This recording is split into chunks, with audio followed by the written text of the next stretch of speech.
Pelaksanaan pembelajaran tatap muka terbatas di Sekolah Menengah Pertama Negeri 36 Kota Bandung berjalan dengan tertib.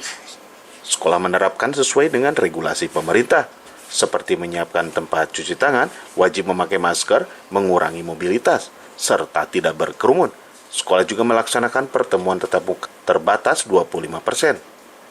Sekolah Menengah Pertama 36 Kota Bandung juga mewajibkan adaptasi kebiasaan baru, seperti wajib mencuci tangan, memakai masker, dan tidak berkerumun. Kita melakukan prosedur SOP prokes ya. Jadi dari depan anak-anak sudah disambut oleh petugas lapangan, yaitu yang dicek terkait dengan suhu tubuh.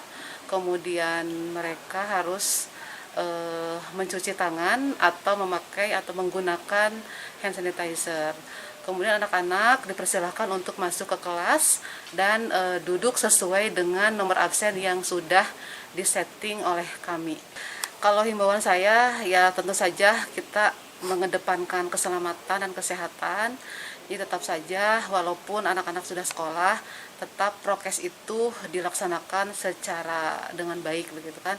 Tetap menjaga jarak, kemudian tetap menggunakan masker, tidak berkerumun dan pulang sesuai dengan jadwal yang sudah ditentukan. Widi Herian mengabarkan, Hadas TV, Kota Bandung, Jawa Barat.